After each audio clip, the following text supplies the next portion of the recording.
da inauguração do nosso grupo, né? E, antes de mais nada, o que a gente quer fazer aqui nos próximos encontros? Serão 12 encontros para a gente ler a Ilíada, e, basicamente, a gente fez uma separação. A Ilíada tem 24 cantos, nós separamos 2 por semana, serão 12 encontros para a gente ler a Ilíada.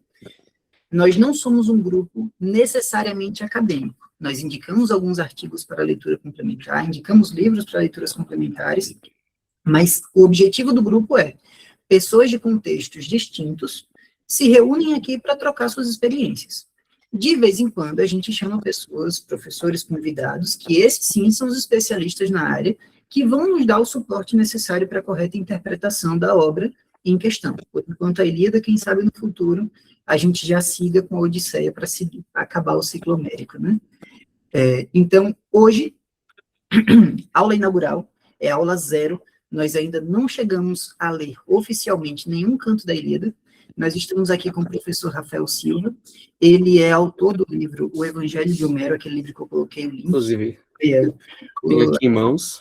Está com uma capa muito bonita, diga-se de passagem, e a gente vai conversar um pouquinho sobre essa tese dele, o que é trabalhado no Evangelho de Homero, especificamente a influência de Homero, tanto na criação de ciências como a filologia, como a sua importância para a literatura como um todo, e entender um pouco mais sobre o contexto da obra homérica para fundamentar a nossa leitura da Ilíada, tá certo?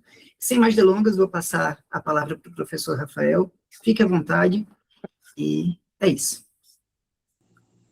Boa noite, pessoal. Meu nome é Rafael Silva, eu sou professor de letras na Universidade Estadual do Ceará, tenho formação basicamente na UFMG, onde trabalhei com os temas da tragédia grega no meu mestrado, sempre com um flerte com a filosofia antiga, sobretudo Platão e Aristóteles, enquanto pensadores de manifestações poéticas diversas, como a tragédia e a epopeia.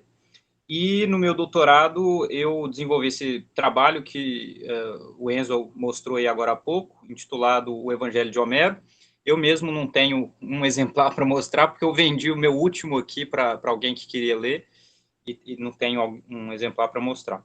Mas nesse livro eu reflito sobre a construção de Homero enquanto um pilar central da cultura ocidental. E para isso, eu começo investigando as histórias dos estudos clássicos, como elas foram contadas, sobretudo a partir do final do século XIX, embora o projeto já fosse anterior, remontasse a um alemão chamado Friedrich August Wolff. E no segundo capítulo, que é o mais extenso desse livro, eu remonto a, digamos, gênese da poesia homérica.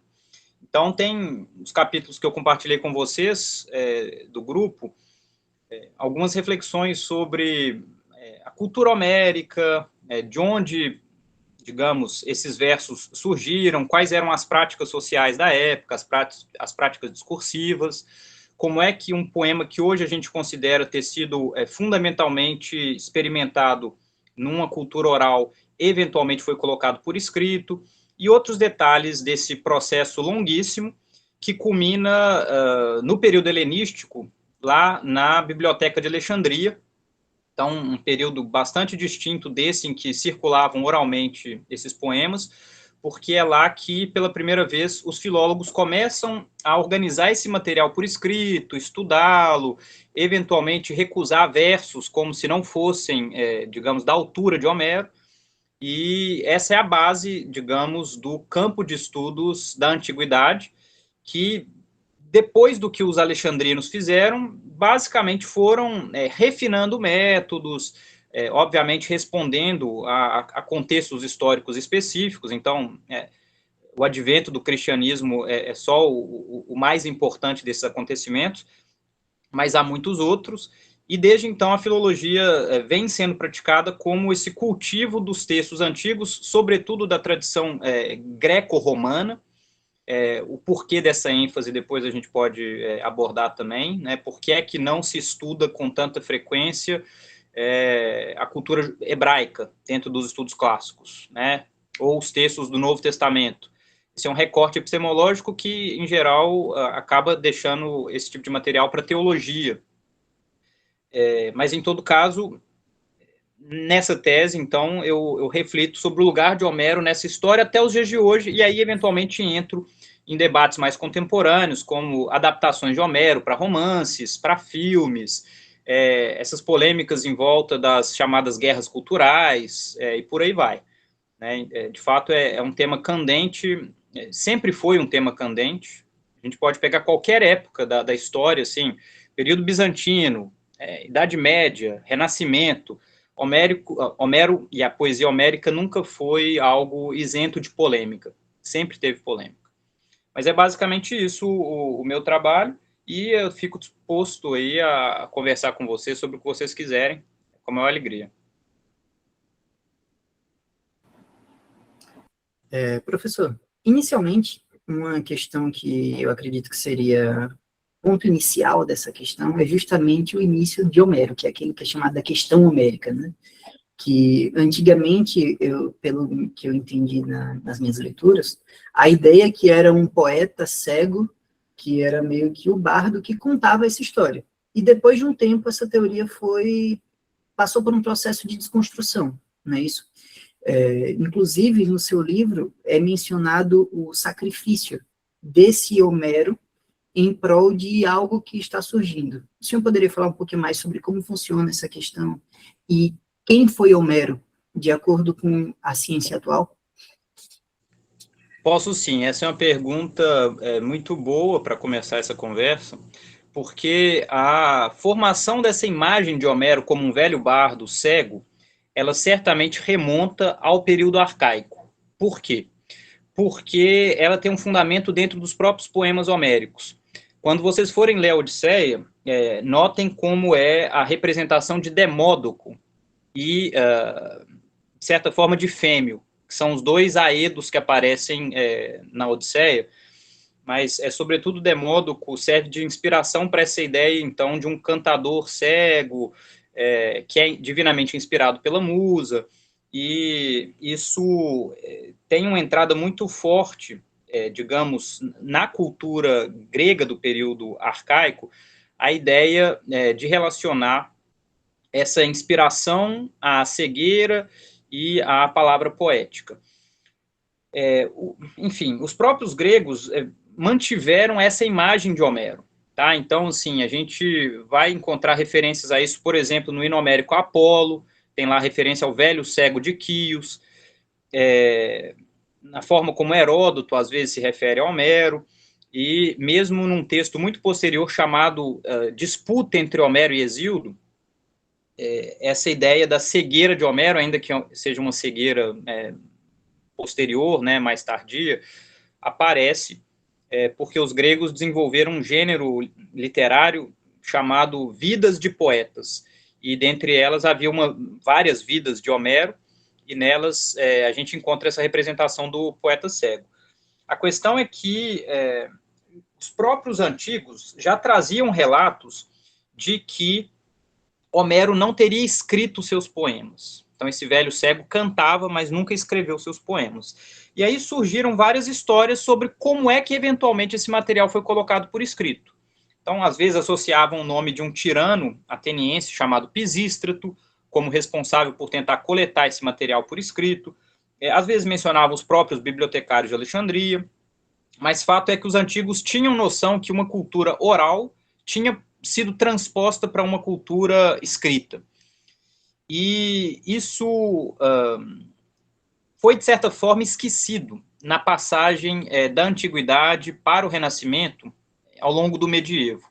Eu digo esquecido porque, assim, hegemonicamente, a cultura europeia, digamos, em termos de representação dos seus mitos, das suas histórias, vai se tornando cada vez mais letrada, e, sobretudo depois da invenção da prensa de Gutenberg, isso se torna muito forte, e as pessoas um pouco perdem a memória do que é uma cultura oral. E exigiu bastante esforço etnográfico se dar conta de que muito do que são as características distintivas de Homero, quando comparado com Virgílio, que remontam ao fato de que Homero vem de uma tradição oral e Virgílio já está imerso numa cultura escrita.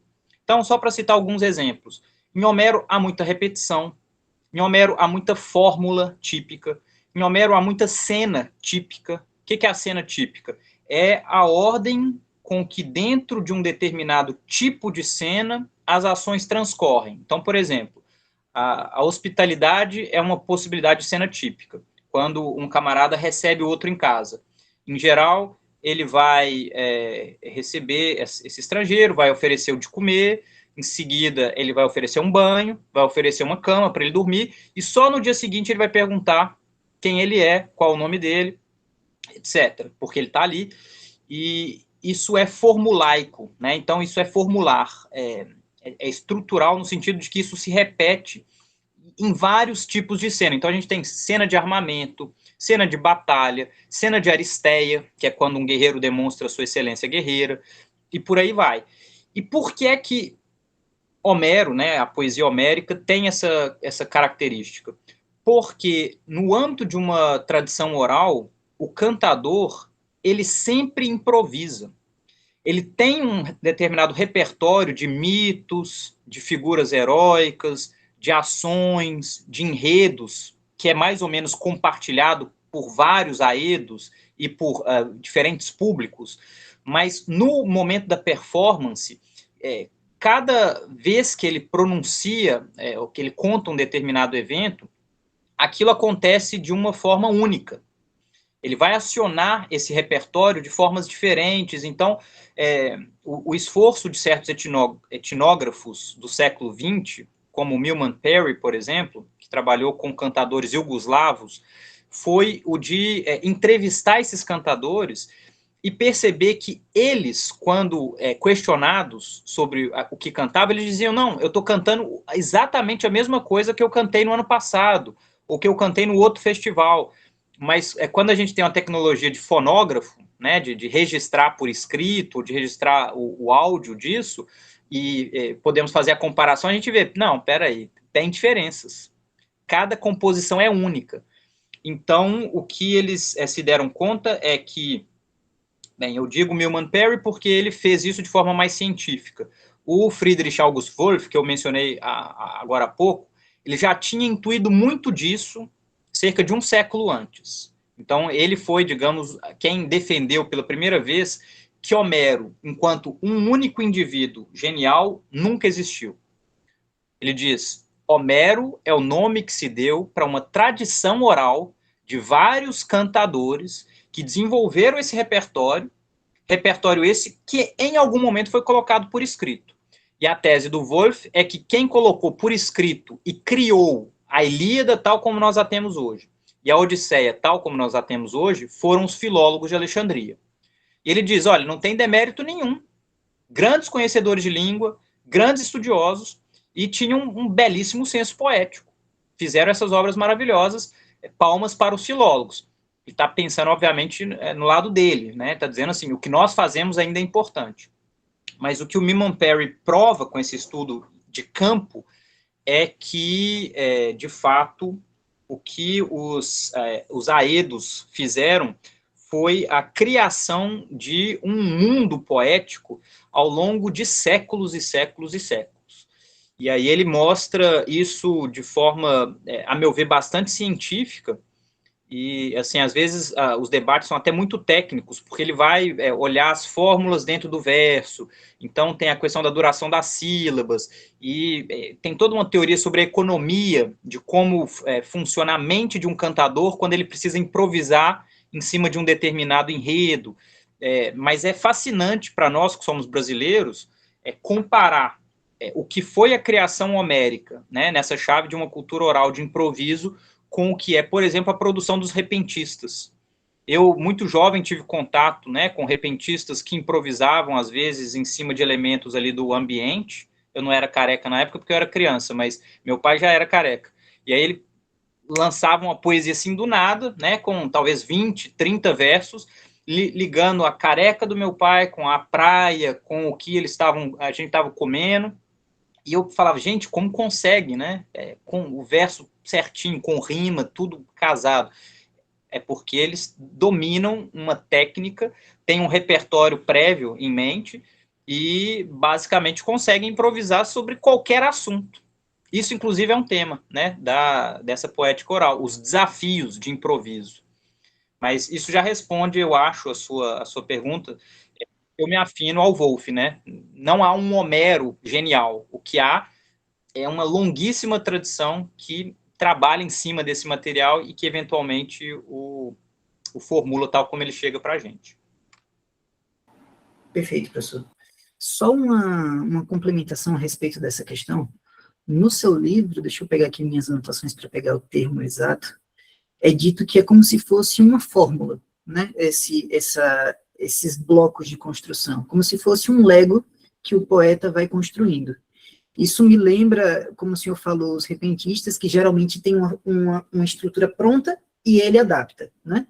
E uma coisa que me veio no pensamento, que foi algo que na minha leitura me marcou, que é a repetição não de estruturas textuais, mas de cenas, no sentido de Aquiles fala que foi desonrado pelo Agamenon, depois ele vai para Tétis e fala que foi desonrado para Agamenon, aí a Tétis vai para os Zeus e fala que Aquiles...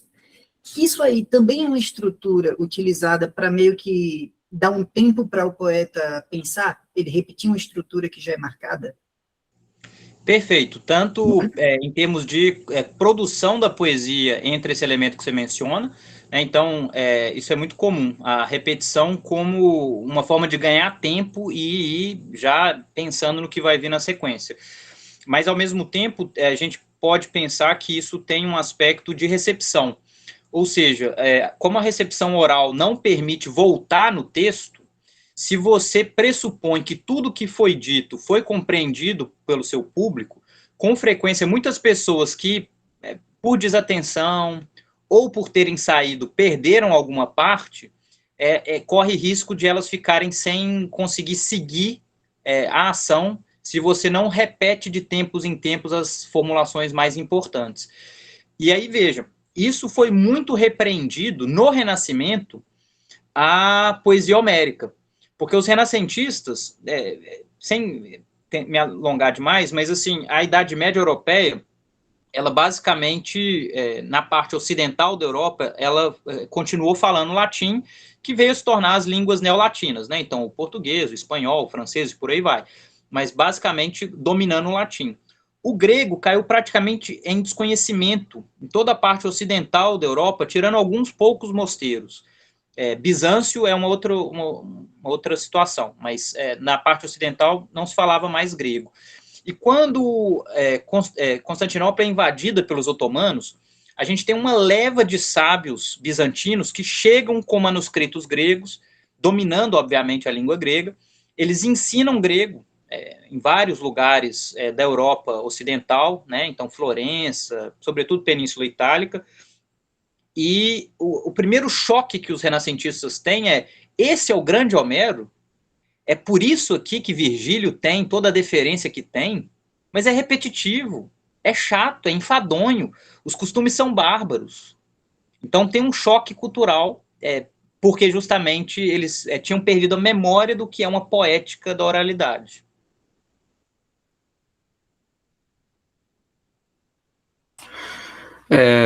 Eu vou aproveitar, o professor mencionou os repentistas, né? E como eles tinham esses poeminhas que eles, obviamente, eles declamam na rua, né? Em algum momento, talvez, essa persona, Homero, estivesse declamando também, em algum momento isso virou texto. Na música brasileira, a gente tem o caso do Belchior, aí do Ceará, inclusive, que ele foi profundamente influenciado pelos repentistas também, e a gente faz esse paralelo lógico. Eu lembro que no livro, e até numa das aulas que você tem no YouTube, você mencionou que o legado de Homero pode ser reivindicado pelos brasileiros, quanto por outros povos da Europa também. Uma espécie de autofagia do Homero. Você pode falar um pouco mais sobre isso? Como é o legado do Homero na cultura brasileira também? Claro, questão fundamental. Eu vou começar com uma anedota de cunho pessoal. Quando eu fiz um intercâmbio em Freiburg, na Alemanha, na minha primeira aula, que era relativa à tradução do canto 9 da Odisseia, do grego para o alemão, eu cheguei uns 15 minutos antes da aula começar, porque eu não conhecia o prédio, e tinha uma colega, uma alemã. E aí eu cheguei, ela não me conhecia, ela puxou papo, e quando eu disse que era brasileiro, ela ficou muito assustada. Ela falou assim, mas brasileiro? Você estuda grego? Eu falei, sim, lá a gente estuda grego. É uma possibilidade do diploma de letras, sim. E ela falou, mas se vocês cavarem lá, vocês acham ruínas gregas, romanas? Tem cultura antiga, clássica lá?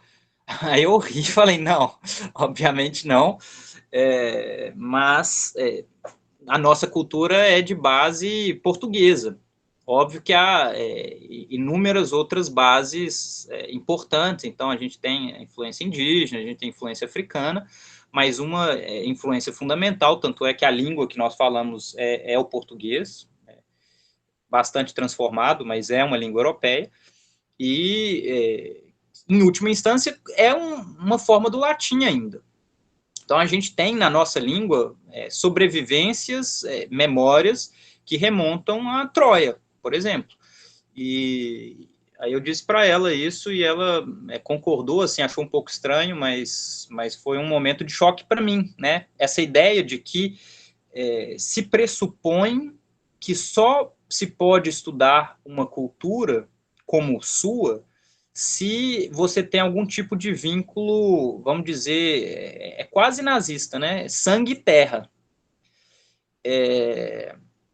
Isso, obviamente, é muito errado, né? Um japonês tem direito a estudar a Ilíada tanto quanto eu, tanto quanto um grego, tanto quanto, bem, qualquer outra pessoa do mundo.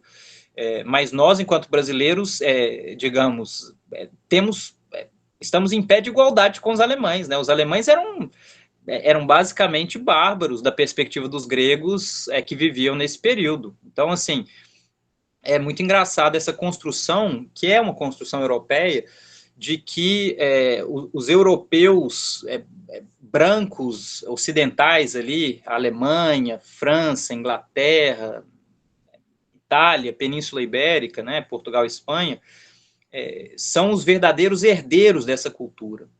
Isso foi uma construção por quê? Porque quando os primeiros estados modernos europeus começam a se formar ali por volta do século, né, Portugal um pouco antes, mas por volta do século XV, XVI, isso se deu em choque com culturas orientais, então, sobretudo muçulmanos, em choque com a descoberta do chamado Novo Mundo, né, então a invasão do continente americano,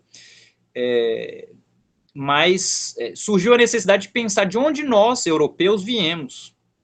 E aí o Renascimento dá uma resposta para essa pergunta, que nós viemos da nossa matriz, a princípio, latina, né, a ênfase do Renascimento é muito romana, mas não demora, e sobretudo por influência luterana, né, então do protestantismo, entra muito o reconhecimento desse legado grego, cada vez mais, e não é à toa que sejam justamente os alemães, e em alguma medida os ingleses, que se destaquem tanto pelo estudo do grego. E aí surge uma espécie de mito moderno, que os gregos nos precederam, né? Nós somos herdeiros, nós, Ocidente, Europa, somos herdeiros da Grécia, somos herdeiros de Roma. Mas essa é uma construção ideológica, mesmo porque Grécia, enquanto Ocidente, está longe de ser uma evidência, né? A Grécia foi formada culturalmente, basicamente pegando muitos elementos de outras culturas hoje entendidas como orientais, então, hititas, fenícios, né? O alfabeto grego é uma adaptação do sistema de escrita fenício, basicamente. Então, quando a gente ouve assim, os gregos inventaram o alfabeto, mais ou menos, eles pegaram emprestado e fizeram uma gambiarra para anotar as vogais. Mas o alfabeto é fenício, tal como, digamos, tecnologia de inscrição, né? Tinham muito contato com egípcios. Quando a gente lê as obras de Platão, por exemplo, a admiração que Platão tem, que Heródoto tem pelos egípcios é gigantesca, né? Então, essa ideia de que a Grécia é a origem da Europa é uma grande falácia, E aí nós podemos, e a meu ver, mais do que podemos, devemos sim reivindicar essa herança que é nossa também, porque bancar o vira-lata e dizer, não, então isso é deles mesmo, vamos ficar com o que é nosso só. Não sobra nada. Né? Eu, com essa minha cara branca aqui, nasci no Brasil, mas eu vou reivindicar como estritamente meu o que é indígena? Eu vou reivindicar como o que é estritamente meu africano? Posso reivindicar tudo isso também, né? Mas a meu ver, não cabe a nós abdicar de nada que é potente. E a Ilíada é um texto muito potente, né? Tanto nele mesmo, quanto nessa recepção riquíssima que foi feita em torno dele, dessa construção de Homero como, digamos, um grande ponta de lança assim, da cultura ocidental europeia. O Evangelho de Homero tem uma dimensão de crítica a essa construção, tá? Às vezes as pessoas vão ler o livro e acham que eu estou querendo evangelizar o mundo com a palavra de Homero. E esse é um grande engano, assim, eu escolher esse título talvez sem prestar atenção no risco desse engano. Então eu já aviso logo, assim, eu sou um crítico dessa construção europeia de Homero como, sei lá, né, o homem branco, poderoso, civilizado contra o resto do mundo bárbaro. Isso para mim não está na Ilíada, e isso é uma construção que deve ser combatida mostrando simplesmente o texto, fazendo isso que vocês vão fazer, que é ler o texto e ver que ali se trata de um drama humano. E aí a gente pode até, eventualmente, refletir sobre as várias questões que surgem, né, dentro das guerras culturais, de gênero, de raça, etc. Mas o que eu diria, né, se por exemplo, uma colega mulher dissesse assim, não, mas ali é uma cultura muito masculina, só tem os homens, as mulheres estão oprimidas e tal, eu digo, sim, contextualmente, essa foi uma cultura que a gente poderia chamar de misógina mesmo, né, de rebaixamento da mulher, às vezes a prêmio de guerra, né, a quase aquilo que a gente chamaria de mercadoria. Mas, felizmente, os tempos mudaram, né? Lá, uma mulher não teria direito de ir para a frente de batalha, não teria direito de falar na Assembleia de Guerreiros. Hoje tem, né? Se não tem em plena igualdade, e a gente luta para que essa igualdade seja cada vez maior, tem alguma possibilidade. E o que a Ilíada, a meu ver, representa com toda clareza é o que a Simone Weil chamou de um poema da força. A gente poderia dizer, nietzscheanamente, um poema do poder. Ou seja, é uma reflexão sobre o rumo dos excessos do poder. Os problemas de ter poder demais, de o poder subir a cabeça e te fazer desejar a destruição de todos os outros, inclusive colegas, amigos seus, porque você viu a sua vontade ser contradita, não ser realizada.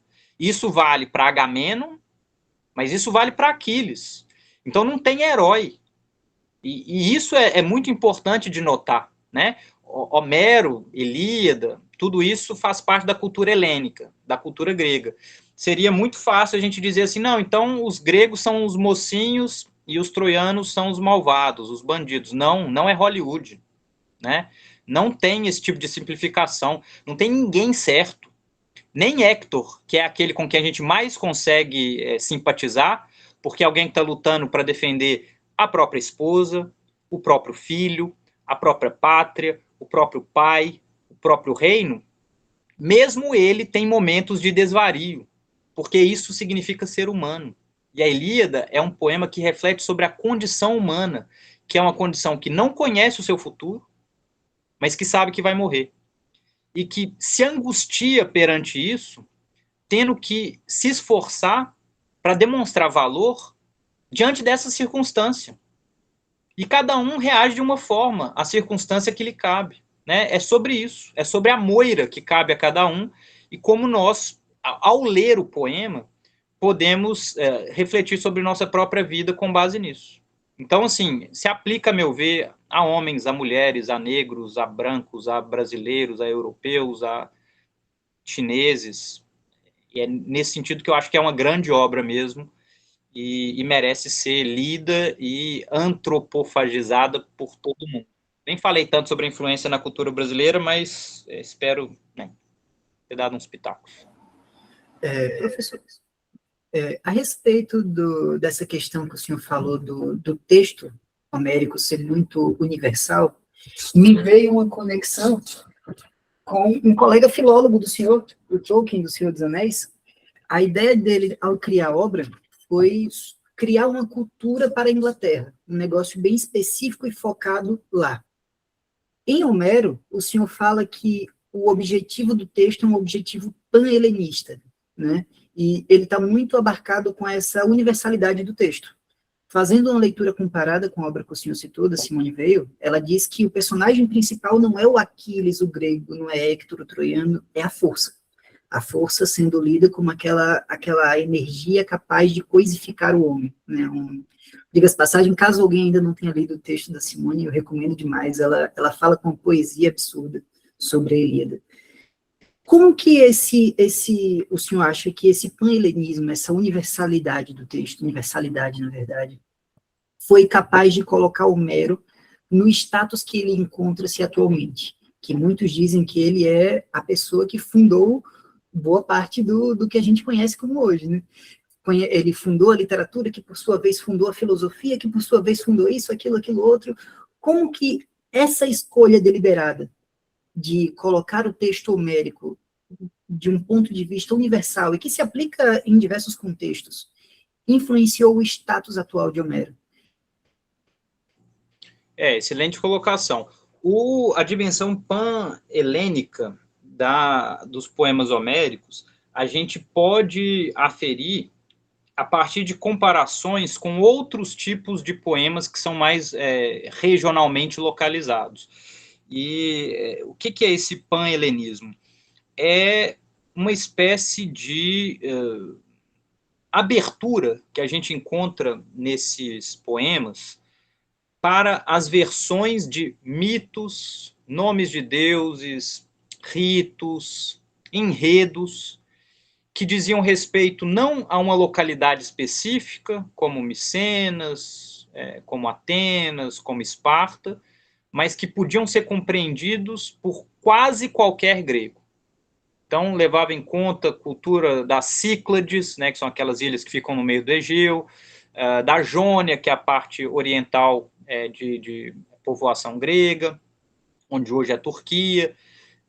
Então, e aí entra uma questão, digamos, de ordem meio sociológica, que é por que então esses poemas conseguiram ter essa dimensão pan-helênica?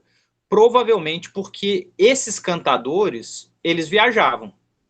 Então, essa memória de Homero como um vagabundo, né, no sentido de alguém que vagava muito, tem uma certa razão de ser histórica, porque esses cantadores parecem ter tido uma área de abrangência que ia da Jônia, então, bastante a oriente, pegando todas as ilhas Cíclades, passando pela Hélade e chegando até a chamada Magna Grécia, que é no sul da Península Itálica. E ao circular tanto, o que é que inevitavelmente acontecia em termos de prática poética? Eles apresentavam determinados repertórios, seja em cortes, para alguns aristocratas, seja em festivais, para multidões mais amplas, e a recompensa que eles conseguiam com as apresentações dependiam do sucesso das apresentações. Se eles ficassem falando de um tanto de entidade obscura, o público simplesmente não ia recompensá-lo. Ele fala, que diabo você está falando aí? Eu não entendi nada dessa história. Então, isso exigia dos próprios cantadores fazer um movimento constante de adaptação para essas diferentes regiões, desenvolvendo aquilo que foi chamado de Kunstsprache, né? Então, uma linguagem artística que não era de nenhum lugar específico, que contemplava meio que o mundo helênico como um todo. E isso gerou, sem dúvida, essa abertura para além dos localismos, né? Então, dos interesses de elites locais. As elites, obviamente, têm interesses vários na manutenção da Ilíada. Quando vocês lerem o catálogo das naus, vocês vão ver ali, no canto 2, um longo repertório de famílias aristocráticas e as relações com cidades específicas da Grécia. Mas, para muito além disso, há, digamos, essa reivindicação de falar uma palavra divinamente inspirada, e, a meu ver, essa universalidade que a gente pode hoje tentar depreender dos poemas homéricos tem mais a ver com essa dimensão da palavra divinamente inspirada do que propriamente com o pan-helenismo. E por que eu digo isso? Porque, da perspectiva desses gregos antigos, os versos que nós temos em Ilíada e Odisseia não são mito, não são história, não são... Bem, são verdade. São verdade. Então, é como se a gente fosse imerso nesse universo e ele acontecesse de novo aos nossos olhos. Então, tem todo um universo, de fato, que é recriado por esses versos, e essa magia, por assim dizer, só é possível por quê? Porque na cultura grega há divindades chamadas musas, que são filhas de Zeus com mnemosine, memória, e essas musas, o que é que elas fazem? Elas são a palavra cantada. Então, a palavra musa, em grego, significa palavra cantada. É o nome dessas divindades, mas mais do que isso, elas são aquelas que, por terem nascido filhas de memória, elas são dotadas de uma memória imorredora. E como elas são divindades, elas estão sempre presentes. E ao inspirar um poeta abençoado com o dom das musas, o que elas fazem é reintroduzir a verdade, a aletheia, né? Tirar essa verdade do esquecimento, revelando-a para o público de forma a mostrar aquilo que elas presenciaram e que o poeta pode narrar porque escuta o que quem presenciou narrou. Então, é uma lógica de transmissão de conhecimentos que obviamente tem uma dimensão divina, né? Então, de revelação. Aqui eu estou fazendo alusão até a alguns jogos de palavras que foram apresentados pela primeira vez pelo Heidegger, mas que já são confirmados, né, pela filologia, esse jogo entre aletheia, como desesquecimento, né, tirar do esquecimento, como uma característica dessas musas filhas da memória.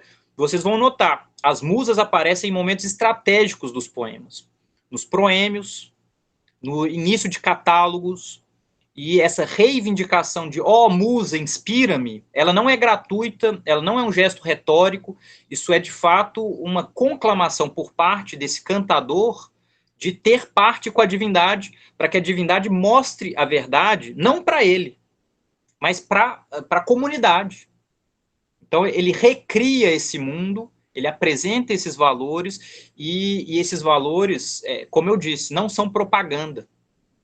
Então é diferente de Hollywood hoje, porque Hollywood basicamente tem que defender os interesses de quem paga as contas. Um cantador, ele estava sujeito a várias vicissitudes, mas em todo caso ele deixava sim a musa falar, né? E isso se revela no tipo de questionamento que surge na Ilíada. A gente não tem um herói, a gente não tem ninguém que sai ileso, nem os deuses, né? Isso incomodou, inclusive, os filósofos. Os filósofos falavam, como é que podem haver deuses como esses? O Nietzsche diria, né? Humanos demasiado humanos, por isso. Mas é porque esses cantadores não tinham medo de enfrentar a verdade, que não tem fórmula segura. A existência de cada um é única. A gente tem que encontrar o que fazer com a nossa vida diante daquilo que ela é. Então é isso. Bom, excelente, e essa parte das musas é legal também. Inclusive você falou do catálogo, eu quero retomar o catálogo depois, porque tem muita gente que pula, né, que é um capítulo um pouco mais cansativo, mas eu queria discutir contigo a importância do catálogo. Só que antes a gente vai pegar alguns comentários aqui de quem tá na chamada com a gente. O Guilherme disse assim: eu queria muito saber o que o professor tem a dizer sobre a tradução do Homero para o latim e a recepção dela no medievo. Já ouvi dizer que a tradução foi feita por um cônsul romano e que era bem ruinzinha. Professor, por acaso se aprofundou nesse assunto aí? A primeira tradução é péssima. É, de fato, muito ruim. Eu não vou lembrar o nome do tradutor agora, mas ele foi professor do Petrarca. E não foi essa tradução não foi completa. Ele traduziu alguns trechos e tal, mas ele fazia um trabalho muito mecânico de simplesmente versão do grego para o latim e simplesmente não ficava poético, não ficava nada. Assim. O Petrarca lia e achava aquilo tudo monstruoso. Depois a gente teve uma tradução, salvo engano, do Lorenzo Valla, que já foi bem melhor. O Lorenzo Valla é um filólogo do Renascimento importante. Trabalhou no questionamento da doação de Constantino, né? Esse documento era reivindicado pelo papado como se mostrasse que o imperador Constantino doou vastas possessões de terra para o papado, e o Lorenzo Valla, usando o método crítico que ele desenvolveu, ele mostrou, não, esse documento aqui foi forjado no século X. Constantino foi um imperador do século III, IV. Não tem como isso aqui ter sido escrito pelo Constantino, não. E então, assim, o Lorenzo Valla tinha, de fato, um conhecimento linguístico muito, muito apurado, e a versão da Ilíada dele já é bem melhor. Salvo engano, a primeira versão completa já é do século XV, né, em latim, e é ela que dissemina mais Homero na Europa Ocidental. A partir de então, a gente começa a ter ali no início do século XVI também as primeiras versões para línguas neolatinas, né, para línguas modernas. Então, surge em inglês, alemão, francês. Português vai demorar, né? Salvo engano, a primeira é com Odorico Mendes, no século XIX, a primeira completa. Mas é isso. Inclusive, você falou do Manuel Dorico Mendes. Esses dias eu vi um comentário, achei muito engraçado, a pessoa falando que é uma tradução psicodélica da Ilíada. E realmente é um inferno ler aquilo lá. O professor já teve contato com a tradução dele? Foi a minha primeira leitura. A forma como eu entrei em contato com Homero é um pouco traumática, mas é engraçado. Eu fiz direito por 4 semestres. Mas eu sabia que eu não queria seguir a carreira jurídica, mas eu estava no meu segundo período e alguns colegas fundaram um grupo de literatura que se chamava Morte do Autor. A proposta desse grupo era cada membro levava um poema ou um texto, compartilhava esse texto sem apresentar autoria. Os demais faziam uma espécie de crítica literária ali selvagem, né, de bate-pronto, sem estudar nada. E no final a pessoa revelava quem é que tinha escrito o poema. Obviamente tinha surpresas maravilhosas, tipo a gente descendo o pau em Carlos Drummond de Andrade e falando super bem da poesia do padeiro da esquina, né? Umas coisas bem, bem desse tipo assim. Bem, que eram lições de humildade para nós todos. Mas aí numa dessas, eu tinha então 18 anos de idade, numa dessas, alguém fez alguma piada homofóbica sobre ser o Patroclo de Aquiles. Eu falei, ser o pato do quê? Eu não peguei de todo a referência. Aí eles, Patroclo, Aquiles. Aí eu falei, tá, tipo Troia, mas e aí? Cara, você não leu a Ilíada? Eu falei, não, nunca li a Ilíada. Não, então você vai sair daqui agora, vai comprar uma Ilíada no sebo e vai voltar para casa e vai ler. Você não vai continuar participando do grupo sem ter lido a Ilíada, não. Aí eu, super inocente, até essa versão aqui, ó. Comprei essa versão no sebo, fui lá, peguei a primeira que eu achei e obviamente foi super traumático, porque a gente precisa consultar o dicionário mais ou menos umas 10 vezes por página no início da leitura. Eu não conseguia gravar aquelas palavras, né? Ênio, Ênea, hostes, enfim, o tipo de coisa que ele usa muito, o velocípede de Aquiles e por aí vai. E aí eu criei um caderno, qual é o nome disso? Um glossário Odorico Mendes. Se a palavra aparecia 2 vezes, eu ia ao dicionário e anotava o sentido. Mas aí chegou no 4º canto, eu já tinha dominado o vocabulário Odorico Mendes. Aí o resto foi tranquilo, e de fato é bonito. Quando você domina a língua, é Camões brasileiro, é um Homero camônico brasileiro. Então, assim, eu admiro o esforço, por exemplo, que o Haroldo de Campos fez, tentando resgatar o Odorico Mendes. A gente tem um professor aqui no UFC, que é o Robert De Bros, fez umas leituras do Odorico Mendes no YouTube. Eu acho louvável, mas é muito difícil mesmo. Assim, para um primeiro contato, eu nunca recomendo. É só porque eu sofri bullying que a vontade foi grande de superar o desafio, mas não recomendo, não. De fato, é meio psicodélica. Inclusive, tem uma peça, atualmente, eu acho que até com a Letícia Sabatella, que eles estão utilizando como base o texto do Odorico Mendes. É aquilo, eu não consegui ler direito pela tradução do Odorico, eu achei muito truncado, mas você ouvindo o texto declamado realmente é de uma beleza que nenhuma outra tradução chega aos pés. É diferenciado. Então, Tássio, eu queria até aproveitar esse comentário só para dizer isso. Tem uma dimensão da poesia homérica que a gente perde ao fazer a leitura em voz baixa. E eu acho que o Odorico resgata isso. A meu ver, a tradução do próprio Haroldo de Campos resgata isso também. E eu sugeriria para todo mundo que pudesse, é claro que em certos ambientes não dá para fazer, mas que tentasse ler em voz alta a Ilíada, porque mesmo partes enfadonhas, como, por exemplo, o Catálogo das Naus, eu não vou dizer que o Catálogo das Naus é gostoso de ler, é chato mesmo. Eu acho que devia ser enfadonho para os próprios gregos. Chegava nessa parte, eles deviam sair para comprar uma salsicha, uma coisa assim. Ou caiu no sono. Mas a palavra cantada, né, então a palavra recitada em voz alta, ela tem um poder encantatório mesmo. Então a gente entra numa espécie de transe. É claro que quando é poético é melhor.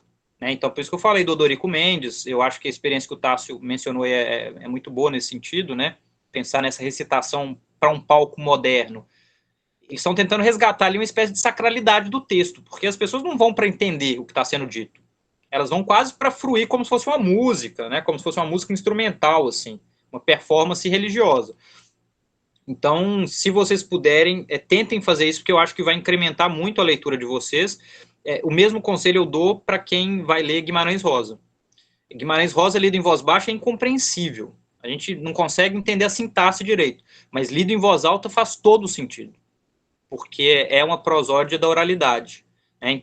Guimarães Rosa escreveu a oralidade, né? Homero, a oralidade foi colocada por escrito. Digamos, caminhos diversos, mas o resultado final é próximo.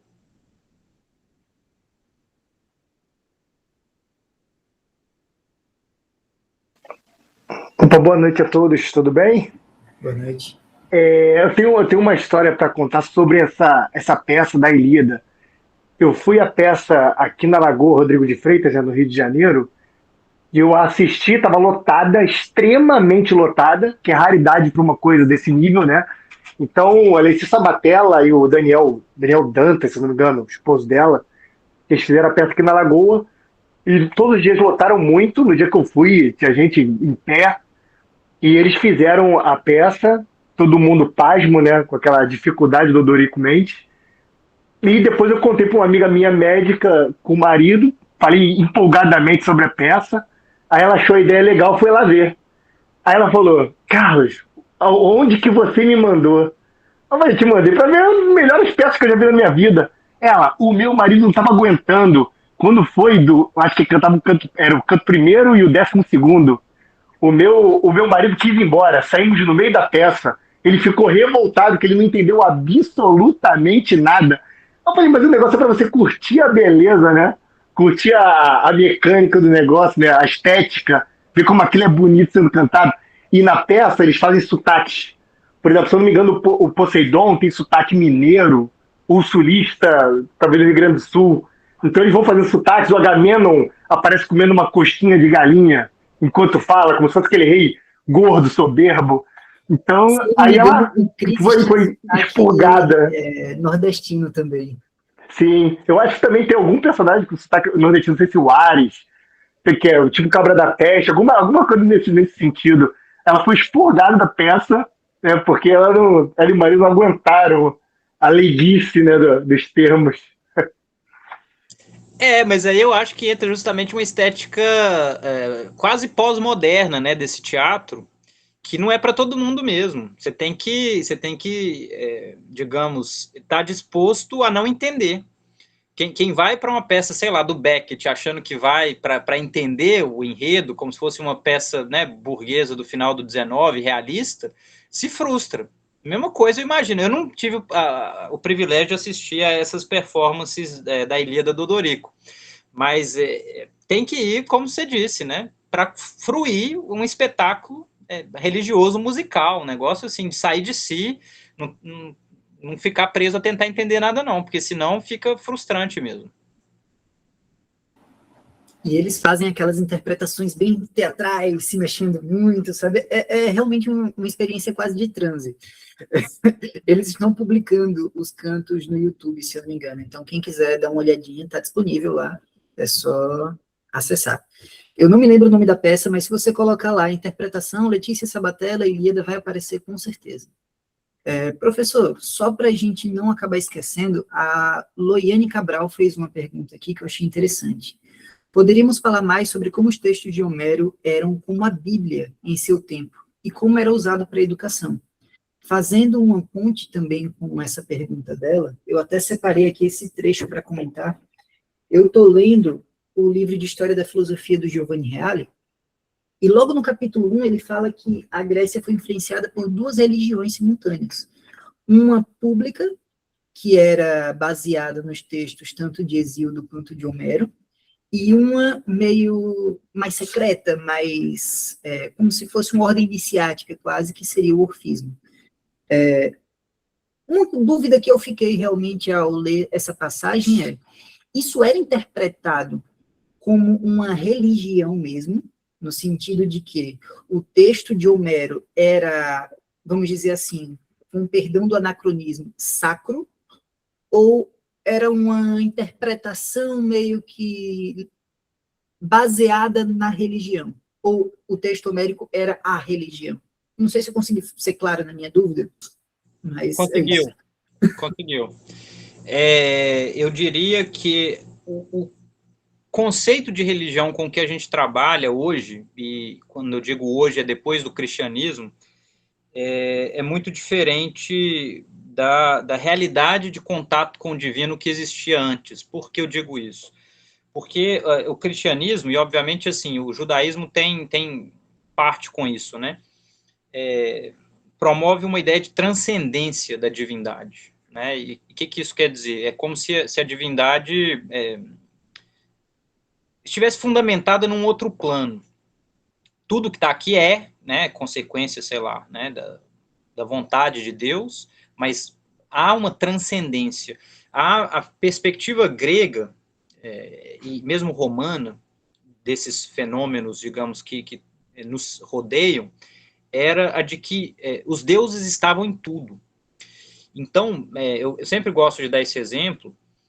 Afrodite se manifesta quando você está sexualmente excitado. Quando você toma 3 taças de vinho, é Dioniso que está te tomando.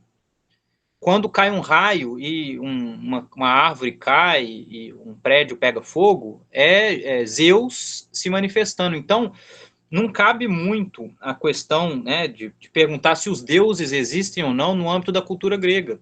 Porque os deuses são os fenômenos. Essa é uma concepção encantada da realidade.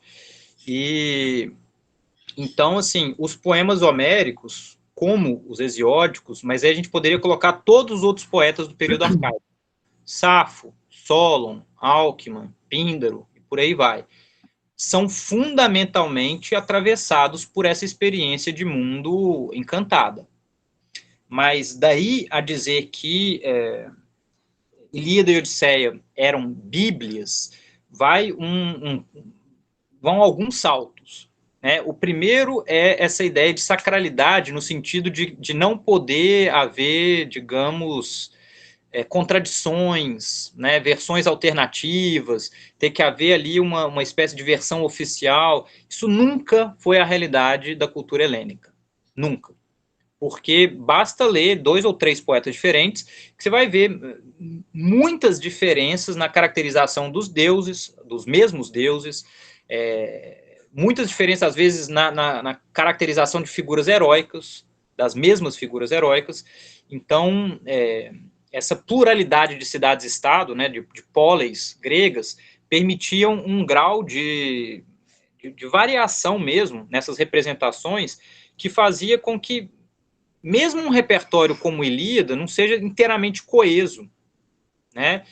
Alguém poderia dizer, pô, a representação do mundo dos mortos no canto 11 da Odisseia é totalmente diferente do que aparece no canto 24. Porque há, digamos, mais abertura do que se esses livros fossem entendidos como sagrados, no sentido de não haver contradições e tal. Então, esse é o primeiro ponto, sobre o que você perguntou. Sobre o que a colega perguntou, eu diria que essa metáfora dos poemas homéricos como a Bíblia dos gregos, ela surge, pelo menos até onde eu consegui compreender, sobretudo ali a partir da Idade Média e início do Renascimento, como um esforço por parte desses modernos, estão entendendo os medievais já como modernos, de indicar como e por que Homero tinha tanta centralidade na cultura grega. E aí foi, então, uma comparação com o que a Bíblia tinha desempenhado junto aos judeus e depois junto aos cristãos, no âmbito de uma cultura que já é muito letrada, que é essa cultura renascentista, moderna, e tentando aproximar o valor de autoridade de Homero, e às vezes a gente até vê isso feito ipsis literis, né? Às vezes de Moisés, por exemplo, como pretenso autor do Pentateuco, e foi, de fato, digamos, uma estratégia dessa construção de Homero como o europeu antes da Europa cristã, sabe? Então, assim como a Bíblia está para a Europa cristã, Homero está para a Europa ocidental, né? Então, é como se fosse uma Bíblia, sei lá, não cristã, né? Mas, a meu ver, há muitos problemas nessa construção, e ela se repete reiteradas vezes. Se alguém tiver o Evangelho de Homero e consultar depois, tem uma nota lá, eu acho que é no final do livro 2, do capítulo 2, em que eu elenco, assim, autores desde 1950, mais ou menos, até 2010, que usam essa ideia de que Homero é a Bíblia dos gregos. Isso aparece à torta e à direito, e, a meu ver, pelas razões que eu dei, é uma comparação enganosa. Mas a colega tem razão de dizer que Homero, a partir ali do final do período arcaico, início do período clássico, começa a ser usado, sim, como texto didático, pedagógico, em diferentes poleis gregas. A gente tem mais informações sobre Atenas. Então, digamos, a história grega ela é muito atenocêntrica, porque basicamente tudo que sobreviveu passou por Atenas, porque foi transmitido para Alexandria depois. A gente tem pouquíssimas informações textuais de Esparta, das cidades jônicas. Basicamente, o que sobrevive precisou passar por Atenas. Mas a gente sabe, então, que em Atenas, Homero era, sim, usado como forma de alfabetização, por exemplo, de jovens estudantes. Nos diálogos de Platão, a gente tem informação de que muitos pais escolhiam ou sofistas ou professores, sem nenhum tipo de afiliação filosófica, mas para ensinar, decorar a Ilíada, decorar a Odisseia. Isso era digamos, um método de ensino que vinha atrelado a esse desenvolvimento da capacidade de escrita. Então, Homero ali, por volta de 450, 430, em Atenas, ele começa a ser associado com a escrita por causa disso, porque ele se torna uma espécie de texto de formação escolar, né? Não tinha uma escola estatal, mas essas pequenas, digamos, aglomerações ali em torno de um professor, em torno de um sofista, e quem lê esses sofistas vai ver como mitos homéricos, imagens homéricas aparecem com muita frequência. E isso, obviamente, digamos, o reconhecimento dessa dimensão pedagógica dele. Se a gente quiser voltar um pouquinho atrás, quando Heráclito tem 3 ou 4 fragmentos, menções bastante polêmicas a Homero, ele não está brigando com Homero, esse poeta cantor cego e vagabundo, né? Se Homero existiu, eu já defendi aqui algumas vezes que não existiu, mas se ele existiu, ele viveu ali por volta do século VIII, VII, antes da Era Comum. Heráclito escreve ali por volta de 560, né? E então, quando ele faz as polêmicas contra Homero, ele está polemizando contra quem usa Homero para ensinar alguma coisa. Ele tem um fragmento famoso em que ele diz assim: Homero é digno de ser expulso dos concursos à base de porrada, e da mesma forma Arquíloco. É um fragmento maravilhoso, porque ele começa dessa forma, né? Homero é digno, ele cria uma expectativa, né? Homero é digno, e aí você vai achar que é uma coisa positiva, mas aí ele vem com um verbo que é derivado da palavra para bastão, rapitsastai, né? Que é bastonear, mas é daí que vem uma etimologia possível da palavra rapisodo.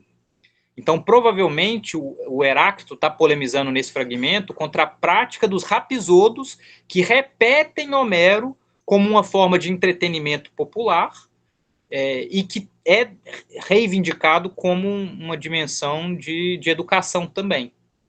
Então, vejam, né, já ali por volta de 570 antes da Era Comum. Isso se torna muito radicalizado no período clássico, encontra referência a isso, como eu disse, em Platão. Toda a discussão que Platão tem sobre a poesia na República é tentando tomar o lugar de Homero. É dizendo assim, como é que vocês querem se educar com esse tipo de comportamento? Por favor, leiam meus diálogos no lugar, né? Vamos ser racionais. Obviamente, ele não tem sucesso na empreitada dele. Fica uma coisa ali para os iniciados só, né? O fenômeno popular é Homero. Platão é 3 ou 4, pouca gente. Inclusive, sobre esse efeito popular, eu li o Banquete no início do ano, e logo no primeiro, na introduçãozinha, antes de começar o banquete per si, tem uma citação da Ilíada. Foi, inclusive, uma das coisas que me fez ter vontade de reler a Ilíada. Quando o Apolo e o Heitor, no canto 23, chamam o Menelau de lanceiro molenga. Cadê? Tá na página 23, quem tem a edição da Logos. E logo em seguida ele também cita, se eu não me engano, a Odisseia. É que eu não marquei essa parte que ele cita a Odisseia. Mas na introdução, antes de começar o banquete, o próprio Platão ainda cita, para a gente ver como está incrustado no imaginário popular, vamos dizer assim, né? É muito interessante essa influência que ele teve no texto. Professor, uma questão que eu queria entender, como especialista justamente nessa situação, como que determinadas palavras no grego, eu estava até conversando com o Dan antes da reunião começar, que tem algumas palavras no grego que parece que a gente tem que entender o contexto por trás dessa palavra para entender per si o que está acontecendo. Por um exemplo, a ira de Aquiles, a Menes, né? Pelo que eu pesquisei, se eu falar apenas a ira de Aquiles, sem contexto, eu não estou tendo o contexto que o grego teve ao ouvir a Menes de Aquiles, porque a Menes seria algo, vamos dizer assim, com um impacto maior, qualitativo, né? Na sua concepção, o quanto do texto nós estamos perdendo por estar lendo uma tradução do português? Isso desconsiderando, claro, notas de rodapé que vão explicar justamente isso, mas como que o leitor brasileiro recepciona o texto de Homero sem perder o contexto? Essa é uma pergunta dificílima. Assim, a melhor forma de tentar suprir isso seria estudar a língua, né, claro. Mas, assim, uma forma mais factível é consultar as notas de rodapé, consultar eventuais estudos, porque o que vale para Menes vale para muitas outras palavras, né? É claro que eu mesmo não tenho a competência linguística que tinha um grego, né? Então, assim, a forma como eles receberam isso e percebiam essas nuances, certamente captava muito mais do que os melhores filólogos da história chegaram a captar. Mas a gente tem os chamados escólios, que eram anotações feitas pelos próprios gregos do período helenístico, do período imperial romano, do período bizantino, notando esse tipo de detalhe. Então, por exemplo, o fato de que Menes só aparece como descrição da cólera de deuses, ao longo de toda a poesia do período arcaico. A única referência a uma cólera humana, como Mênis, é a cólera de Aquiles. Daí esse caráter excepcional dessa palavra aí. É como se Aquiles, dado o fato de que ele é filho de uma deusa, e dado o fato de que ele é o maior dos guerreiros, quando ele se enfurece, ele tem uma fúria digna de um deus. E aí a gente, como essa palavra, tem várias outras, né? Tem a palavra areté, que às vezes a gente traduz por excelência. Mas essa é uma palavra que, por exemplo, está na base, a meu ver, de algumas das reflexões que o Nietzsche faz lá na Genealogia da Moral. Quando o Nietzsche está fazendo a distinção entre bem e bom, e entre mal, bem e mal, ele está pensando assim, da perspectiva grega, da excelência, da areté, bem é aquele que sabe fazer alguma coisa, é aquele que sabe lutar, é aquele que se destaca, aquele que é apto a, é da ordem de uma habilidade, de um domínio. E aí ele vai fazer a crítica, né, a, digamos, bastardização da moral, quando aqueles que não sabiam fazer, ou seja, aqueles que não eram bons nesse sentido, né, não eram dotados de areté, vão se vingar dos que eram dotados de areté, chamando isso de ser mal, né, e por oposição ser bom, aquilo que eles, enquanto fracos, manifestavam no seu comportamento. É uma intuição do Nietzsche filósofo que está calcada nos exercícios de filologia dele, porque a areté é ser excelente, e não é moral, assim, ou não é estritamente moral, isso é da ordem de uma habilidade. Os aristoi dos exércitos, tanto Argivo, né, Dano, etc., quanto o troiano, são aqueles que fazem demonstrações de domínio guerreiro dignos de figurar no poema, aquilo que a gente chama de aristeia, né? A gente tem a aristeia de Diomedes, a gente tem a aristeia de Patroclo, a gente tem a aristeia do próprio Héctor, e essa é uma palavra importante, né? Areté, ligada a essa aristeia, ligado a de onde vem a palavra aristocracia, né? Esse é um poema de valoração fundamentalmente aristocrático. Quanto a isso, não tem dúvida. A gente tem ali alguns elementos de democracia nas assembleias, na luta em formato de falanges, né, que já são desenvolvimentos posteriores, mas o texto homérico ele traz memórias de muitos tempos históricos. Então, provavelmente o hábito de cantar essas canções de fato remonta ao período em que historicamente aconteceu uma guerra lá na região da Troade, então por volta de 1180, 1200 antes da Era Comum, e essa memória foi mantida por meio dessa tradição oral de cantadores por séculos e séculos. Os aristoi, né, esses guerreiros aristocratas, eram muito fortes nesse período micênico. A gente tem, de fato, cortes micênicas. No período da chamada Idade das Trevas, isso fica muito mais disperso. Óbvio que sobrevivem famílias aristocráticas, mas o surgimento da polis acontece nesse contexto porque essas famílias já não estão mais tão organizadas em estruturas sociais rígidas, e os pequenos produtores, os pequenos proprietários precisam se organizar para sobreviver simplesmente aos desafios do tempo, né? E assim surgem as primeiras polis, com esses pequenos proprietários. Às vezes alguns eram dessas famílias mais aristocráticas, eram maiores produtores, mas na Ilíada e na Odisseia a gente tem então uma junção, às vezes, de uma visão que é já mais democrática, mais do período da polis, mas sobrevivências de uma visão aristocrática micênica. Bem, e por aí vai, a gente poderia citar várias palavras que são importantes, a noção de xenia, hospitalidade, a noção de filia, por exemplo, que para a gente é super difícil de entender, né?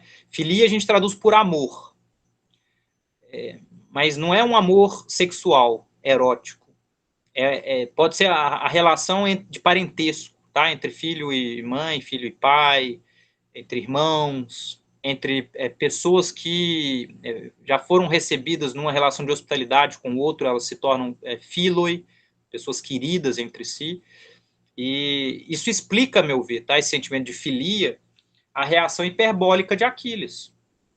Sem determinar se há relações sexuais subentendidas entre Aquiles e Pátroclo, o que é totalmente inegável, lendo a Ilíada, Aquiles ama Pátroclo, ama de filia. A reação dele é assim, eu prefiro morrer a ver meu amigo morrer. Eu prefiro que eu morra. A primeira reação de Aquiles é quase um suicídio, um desejo de morrer. E o que explica isso é a filia profunda que ele sente por Pátroclo. Então, quando a gente traduz isso por amor, a gente já está projetando no que é, inclusive, um sistema meio dividido entre heterossexual e homossexual, que é uma invenção moderna, né? Os gregos nunca trabalharam com essa noção de eu sou homossexual ou eu sou hétero. Não existe isso.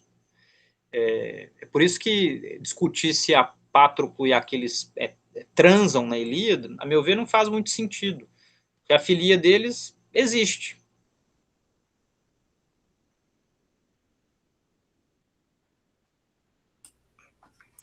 Comentário interessante, até porque você contou do seu primeiro contato com a Ilíada antes e você falou que começou com uma piadinha, né, de cunho homofóbico, então talvez isso deixe mais explícito o seu comentário de antes. A gente já está mais se encaminhando para o final do encontro aqui, e uma pergunta que a gente recebeu muito nas últimas semanas, enquanto a gente estava organizando esse clube, foi sobre traduções. Antes eu comentei a tradução psicodélica do Dorico, tem a tradução, eu até estou com duas aqui, né, que é a do Frederico, que a gente recomendou para quem estiver fazendo a primeira leitura, ela é um pouco mais prosaica, né, aqui, que pessoalmente é minha favorita, do Christian Werner, que ela é um pouco mais moderna, assim, acho que conversa melhor com o nosso tempo. Talvez você possa sintetizar um pouco essas traduções, fazer um comentário rápido do que você acha delas, o que você recomenda, o que você gosta, não gosta. Para um primeiro contato, sem dúvida, eu sempre sugiro o Frederico Lourenço, aquela que, sem ser em prosa, é a mais prosaica possível, então organiza em termos de sintaxe, tem ali uma certa coesão na escolha lexical. Ele diz que traduz tudo, mas quando a gente coteja com o grego, ninguém traduz tudo, né? Ficam sempre coisas a mais ou a menos ali, mas funciona bem. Em termos de poesia, eu pessoalmente gosto muito da tradução do Haroldo de Campos, mas ele faz a opção pelo verso fixo, né? Então, de 12 sílabas, e isso o obriga a tirar um bocado de coisa, que está no original homérico. Ele, em geral, tira repetições, o que torna o texto, até para um leitor que não está habituado ao Homero, menos enfadonho, porque ele vai pegando o que são repetições em Homero e vai tornando o texto mais dinâmico. Eu gostei muito, tá, da leitura da Ilíada dele, para quem tem hábito, assim, de frequentar o Haroldo de Campos e essa tradição poética brasileira mais pós-década de 50 aí, porque eu sei que ela também tem suas exigências. Tem muita aglutinação de palavra, às vezes ele usa hipérbato, então essa inversão na sintaxe esperada da frase, sempre com objetivos poéticos que eu julguei legais. Dessas poéticas eu não gosto, e é até ruim falar, né, mas eu não gosto da do Trajano Vieira, que eu acho que ele tenta imitar um pouco o que o Haroldo fez, mas com um senso poético um pouco mais limitado, e acho que fica no limite meio caricato. A do Christian Werner me parece mais interessante nesse sentido, é como se ela estivesse entre a do Frederico Lourenço e a do Haroldo de Campos, porque ela é um pouco prosaica, né, ela não tem essa pretensão de reproduzir verso com métrica, né, jogos de som ali, figuras de linguagem sonoras, mas ele tem uma preocupação de, me parece, às vezes, aproximar de uma dicção meio Guimarães Rosa, dá um tom mais poético do que é o caso do Frederico Lourenço, mas mais palatável. Então, é legal, sim. Eu não sei se essas versões mais novas ainda são publicadas com aquela folha dourada, porque aquilo eu achava um horror para ler, né? Então, eu não sei se continua assim. Tinha uma época que era publicado pela Pela Kodak, COSAC, né? Agora é o Ubu, mas a letra é meio dourada mesmo, não é preta. eu sei que eu achava horroroso, assim, parece aquele negócio de bebida que brilha, né? Pô, a bebida é para ser bebida, não é para brilhar. Temos resquícios disso no sumário. Ilegível. Enfim, opções aí estéticas questionáveis. Acho que a gente falou das principais que tem em português. Saiu ia falar Arnaldo Antunes, do Leonardo Antunes, né? Eu nunca li, que é em decassílabos duplos, né? Então, cada exâmetro datílico, ele traduz por 2 decassílabos. Obviamente, isso torna o poema mais lento, não tem dúvida, porque ele duplica a quantidade de versos. Eu não cheguei a ver o resultado. E tem também a do Carlos Alberto, não? Isso, do Carlos Alberto Muita gente Nunes. comentou dela. Do Carlos Alberto Nunes, que é boa também, né? Assim, ela é mais poética do que a do Christian Werner, mas também tem esse problema, porque ele escolhe o verso de 16 sílabas e tem que encher um pouco de linguiça. Então, tem coisa que ele precisa colocar no verso que, às vezes, em Homero, você vai olhar, tá muito mais simples. Entendi. Eu sou contra, em geral, apesar de fazer a concessão para o Haroldo de Campos, a escolha de traduzir o exâmetro datílico, seja em grego, seja em latim, por um metro fixo. Porque o exâmetro é um método muito plástico. Ele pode ir de 13 sílabas até 17 sílabas. Então, em grego, assim, funciona maravilhosamente bem, porque as sílabas breves, se você escolhe, né, substituir uma longa por 2 breves, fica mais veloz, mas o tempo final de execução do exâmetro é sempre o mesmo. Mas aí você consegue variar dentro o ritmo com que aquilo é executado. E quando a gente escolhe um metro fixo, a gente se amarra, né? Quem leu aí os Lusíadas sabe que às vezes é uma experiência difícil. Chega uma hora que se torna um pouco, nossa, é repetitivo mesmo. Professor, nós temos 2 perguntas aqui no chat. O Eduardo perguntou: os chamados hinos homéricos também eram considerados juntos da Ilíada, Odisseia e as obras de Hesíodo? Ótima pergunta. Eles são chamados homéricos justamente por isso, né?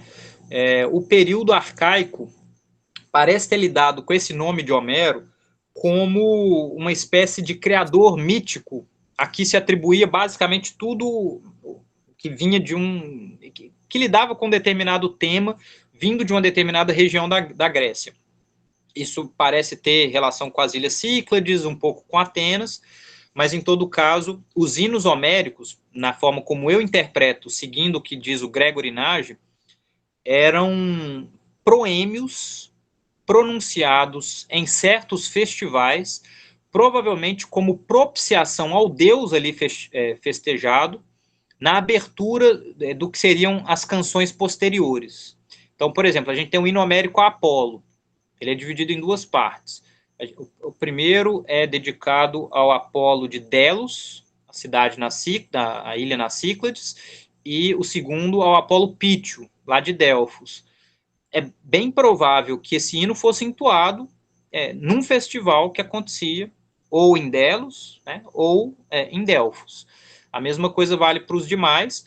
A questão é que, no período clássico, começa gradualmente um processo de, vamos dizer assim, canonização de Homero como um poeta muito elevado, muito, digamos, esteticamente apurado, e isso se fez acompanhar gradualmente por uma exclusão de poemas que eram atribuídos a ele. Então, a gente tem do período arcaico atribuições a Homero de poemas, de outros poemas do ciclo troiano, por exemplo. Mas foram feitos juízos estéticos de que aquilo não estava à altura de Homero. A mesma coisa vale para os hinos homéricos. E aí isso sai do repertório homérico na transição do período clássico para o período helenístico. Mas faz parte do mesmo repertório examétrico arcaico que, para quem acredita na teoria oral, é basicamente comum a todas essas manifestações poéticas. A diferença é só quais as regiões que privilegiam quais repertórios.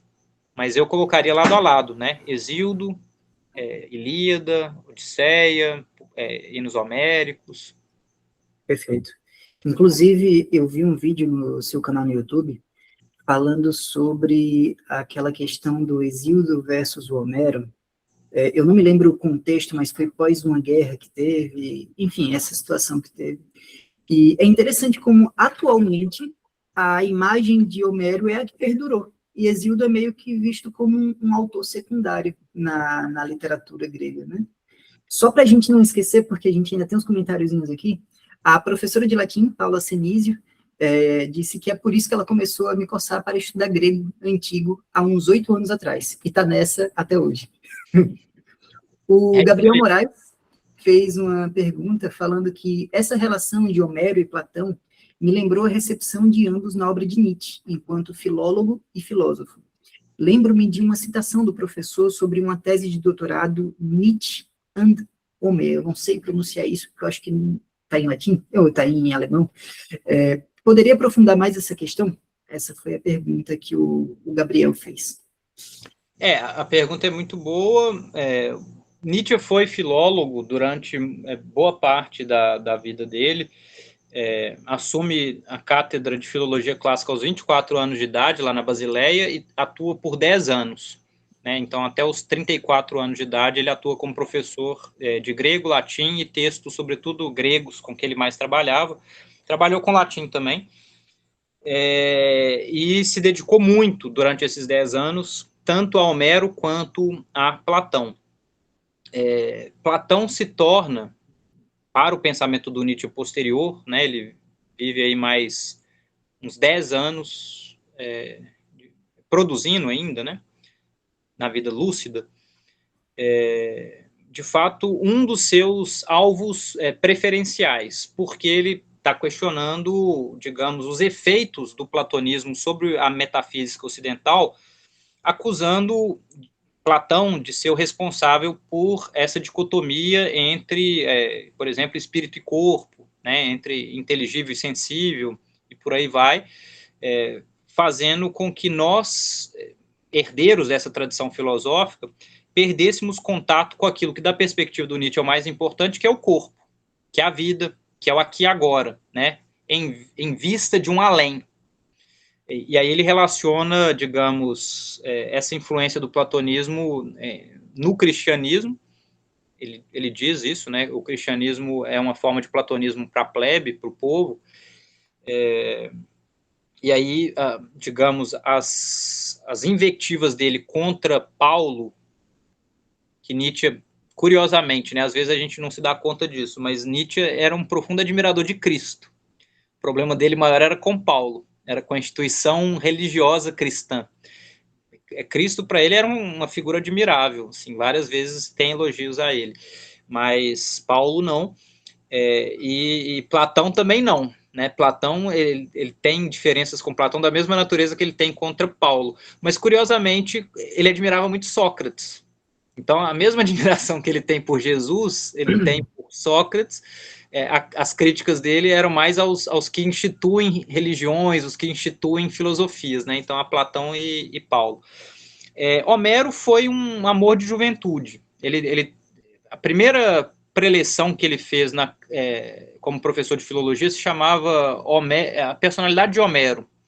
Depois ele publica isso por escrito com o título de Homero e a Filologia Clássica. É um texto fascinante. Lá no meu canal eu tenho uma análise desse texto, muito bom. A meu ver, permanece atual em termos de análise do que é Homero, do que é a poesia homérica. Ele fala assim que Homero é uma etiqueta estética. E dizendo basicamente que Homero foi fabricado, né? Então, assim, a Ilíada e a Odisseia fabricam Homero. Ao invés de dizer que Homero fabrica a Ilíada e a Odisseia, é com base nesses poemas que se depreende a etiqueta de um alto valor estético e se dá esse nome, né, de Homero a esse alto valor. E Homero permanece aparecendo de tempos em tempos no pensamento tardio do Nietzsche até o final da vida, né? Ele tem essa apreciação, digamos, de Homero, por Homero, como aquele que soube ver a alegria no mais horrendo dos cenários. Então, diante da guerra, da morte, da destruição, ele conseguia mostrar um aspecto belo da existência e afirmar essa existência. E aí, nesse sentido, ele faz de Homero uma espécie de artista dionisíaco, que é aquele que é capaz de, diante das maiores atrocidades que atravessam a existência humana, falar assim, ainda assim vale a pena. Ainda assim vale a pena viver essa vida, apesar de todos os horrores. E ele encontra uma certa leveza até nesses versos homéricos. Mas é isso. Tem esse livro mesmo, né, sobre Nietzsche e Homero. Esqueci o nome do cara, é um cara do leste europeu, mas muito bom mesmo. Eu até aproveito para fazer um pouco o jabá. Eu vou publicar pela editora Madamu um compêndio chamado As Antiguidades de Nietzsche. E lá eu falo um pouquinho sobre essas coisas todas. Salvo engano, ninguém abordou o tema específico Nietzsche e Homero, porque eu mesmo queria fazer isso, mas eu não escrevi nenhum capítulo, eu só escrevi a introdução. Vou complementar aqui. Eu até comentei hoje na mensagem que eu mandei no grupo, relembrando, né, o nosso encontro, que o professor traduziu Nós Filólogos, do Nietzsche, né? Então, tem essa aproximação aí. E fica o convite também para mandar o link quando o livro for lançado para a gente divulgar no grupo. Que eu pessoalmente gosto pra caramba do Nietzsche. Até tive esse susto da fase cristã dele quando eu estava lendo a biografia, que tem uns textos de devoção assim, quase agostinianos, sabe? É um negócio assustador se tu compara com o cara que lançou o Anticristo depois. Então Olha o Carlos é uma Agostinho da biografia capa. sensacional a dele. Olha aí, ó, Nós Filólogos, da Minema. Enzo, aproveitar esse seu comentário, a tese da Lu Andréa Salomé, né, que foi aquela muito próxima dele, eu estou com ela ali em cima, é a de que todos os principais conceitos do Nietzsche, da filosofia madura do Nietzsche, são transposições cristãs. Assim, eu não concordo com ela não, tá? Assim, eu acho que ela exagera. O Karl Jaspers depois retoma essa tese, né, na década de 50, de que o Nietzsche ele recai naquilo que ele tentou combater do cristianismo. Eu também discordo, mas é interessante pensar que, por exemplo, na tese do Eterno Retorno, o que ele faz é projetar esse além aqui, né? Mas ele continua trabalhando um pouco com a categoria de além, porque é da ordem de uma, assim, tudo bem, lá na Gaia Ciência é uma hipótese de pensamento, mas se a pessoa acredita no Eterno Retorno, se torna uma crença igual promessa sei lá, de vida eterna. É tão delirante quanto, né?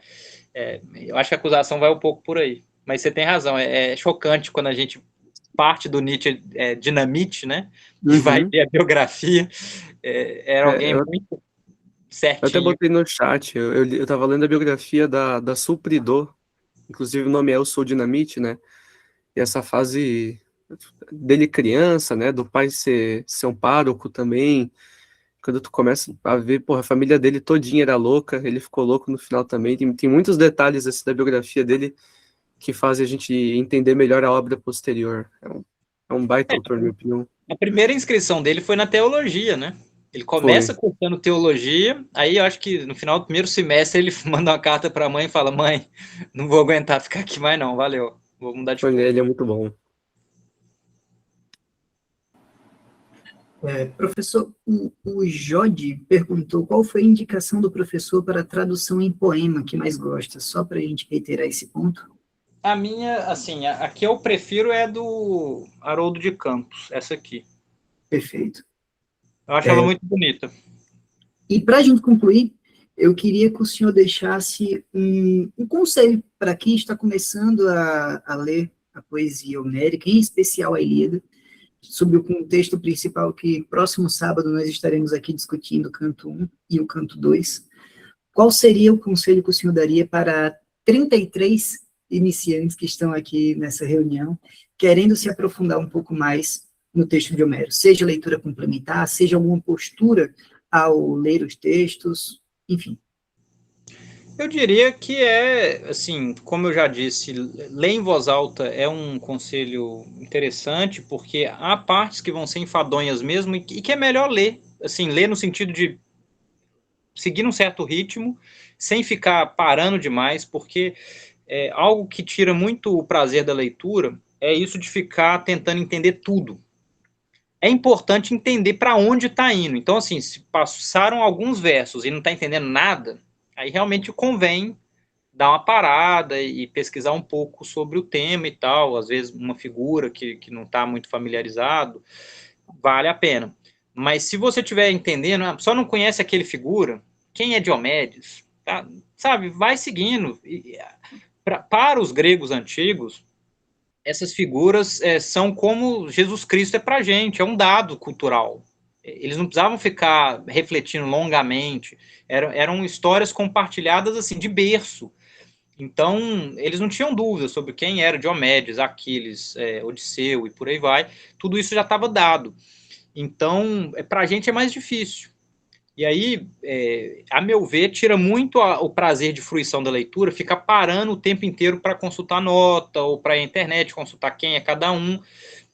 Seria, caso a pessoa sinta, né, uma espécie de dificuldade com o texto, eu sugiro assistir essas aulas gerais sobre o poema, né? Eu mesmo voltei lá em algumas que eu coloquei no YouTube, acho que eu tenho umas 2 ou 3 sobre Homero, Tradição Isométrica, Ilíada, para apresentar, assim, quais são as disputas principais, né? Para a gente também não sair lendo, assim, digamos, direto, e falar, pô, Aquiles era um menino mimado. Tá, era um menino mimado, mas que estava lutando e que estava lá enfrentando a morte já há muito tempo e que certamente estava sem paciência. E entram coisas, né, nessas disputas e nessas tomadas de decisão que são importantes da gente levar em conta, porque é isso, são pessoas tentando exercer poder. Acho que isso é importante, é notar os jogos de poder, como cada um tenta exercer, dentro da sua limitação, poder sobre os outros. E mesmo os mais poderosos têm limites, porque há além deles deuses. E é compreender que esse universo é complexo. E há, então, essas várias, digamos, camadas de sentido que um ser humano nunca domina completamente. Então, nós, enquanto leitores, também não dominamos completamente. Mas o interessante é tentar se apropriar do texto, buscando ali o sentido para a gente. E é como eu disse, a meu ver, a Ilíada é um poema que oferece uma mensagem significativa para cada um de nós, sim, enquanto narrativa que mostra os limites do conhecimento humano, os limites da ação humana, e, sobretudo, oferece uma série de avisos sobre como nós devemos agir diante dessas nossas limitações. A meu ver, aquele ditado de Delfos, né? O metro é o melhor, né? Metron ariston, ou seja, a medida é o que há de melhor, a justa medida, é uma das mensagens mais fortes que a gente encontra nesses poemas tradicionais gregos, como é a Ilíada. Perfeito, professor. Gostaria de agradecer ao senhor pela presença. Eu sei que o senhor é uma pessoa muito ocupada. Nós estamos aqui iniciando um projeto super artesanal de leitura e mostra muita boa vontade do senhor em divulgar o conhecimento para um grupo super pequeno como o nosso, que está começando. Enfim, não tem palavras para agradecer o senhor por essa contribuição. Foi realmente uma conversa que eu estava até conversando com o Enzo aqui na estante, que não parece uma aula. A gente está se divertindo aqui e nem viu o tempo passar, já passou 1h30 de conteúdo. Então, muito obrigado mesmo pela sua contribuição. Pessoal, eu estou deixando aqui no chat agora o link do livro do professor O Evangelho de Homero, recomendo muito a leitura. Só para a gente finalizar mais uma coisinha que apareceu, uma pergunta, o Marcelo dos Santos perguntou a respeito do lançamento da Biblioteca de Apolodoro, se existe algum tipo de previsão, porque parece que viu o comentário em algum vídeo. Isso está com a editora Minema já desde 2023, e, bem, publicação no Brasil é terrível, né? Uhum. Tem muitos problemas, muitas dificuldades. A previsão é que saia esse ano.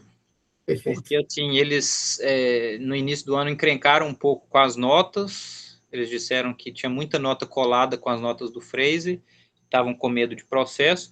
Eu falei, olha, cortem tudo que vocês acharem que tem que cortar, eu só não quero mais mexer com esse texto. Eu mexi com esse texto umas 5 vezes, assim, o texto inteiro, só obedecendo às recomendações deles, mas eu cansei, e o meu parceiro, né, que é o Gustavo Frade, inclusive do artigo que você recomendou lá no Instagram, né, o autor daquele artigo lá. Poder da Muito bom, estimação. Frade. Isso, exatamente. Nós dois traduzimos a biblioteca de Apolodoro e fizemos as anotações, mas os dois já cansamos um pouco do filho, a gente já só quer que ele nasça logo. Sim. Então, se tem parte do público um pouco né, afoito aí, nós estamos ainda mais. E aproveito para agradecer, tá, o convite. Quando vocês disseram que tinha um grupo de leitura da Ilíada, eu já fiquei feliz e empolgado. Quando vocês disseram que iam se reunir aos sábados à noite, eu falei, eu vou com certeza, porque, assim, é um pessoal que quer muito ler Homero. Então, parabéns a vocês, são os guerreiros desse mundo pós-moderno, e desejo boa sorte. Espero que a gente se encontre por aí, e contem comigo para aquilo que eu puder contribuir sempre. Tá? Perfeito, professor. Bom, Muito tem obrigado muita pela sua contribuição. Pessoal, mais um recadinho, eu coloquei o link do canal do YouTube do professor. Ele, além dos vídeos sobre Homero, sobre a Ilíada, enfim, ele tem uma coleção que, inclusive, professor, eu queria aproveitar e deixar o elogio registrado aqui em vídeo. Aquela série de vídeos que o senhor fez sobre a República, eu tinha que ter pego esse vídeo na época da faculdade, porque ajudou completamente a entender o texto. E fica aqui a recomendação, tem vários outros vídeos lá sobre outros assuntos, e eu não consigo recomendar o suficiente. Vá lá, dê uma olhadinha no canal do YouTube dele, que é muito bom. Antes de finalizar, também agradecer ao professor, fez a comunicação comigo, bem acessível. Reiterar o comentário do Tasso sobre o livro, é um pouco denso, ainda mais para quem não é acadêmico da área de letras, assim, parece que tem uma quantidade absurda de informações em pouca página, né? Acho que o PDF tinha 880 páginas, assim, eu fiquei assustado quando eu vi, mas o livro é bom, é bem didático, bem explicado, até para entender o cenário da filologia, historicamente, né, os estudos clássicos no Brasil, e que não tiver tempo, ele tem a playlist no YouTube, falando sobre a tese, que também maratonei, é excelente. E agradecer a Paula Senísio, professora de latim que está aqui hoje, que é professora do Tássio, né, que está ajudando a gente no grupo, ao Daniel, também, que emprestou a conta no Google Workplace, para a gente fazer a chamada, né. De novo, o professor, que, enfim, apareceu, e a gente quer que apareça de novo, com certeza, porque foi uma excelente aula, assim, uma exposição muito boa, muito descontraída, e a todo mundo que está participando também do grupo, que é um prazer ter, a gente ficou com uma média de 35 pessoas na chamada, né, tem tanta gente interessada lá no grupo, tá com 140 pessoas já, enfim, é algo raro hoje em dia, é mais interessado em se encontrar finais de semana, ler Homero, assim, muito bom mesmo, a gente ficou muito contente. Enfim, muito obrigado, e é isso, pessoal. Até mais, viu? Valeu. Tchau, tchau. Um abraço. Valeu.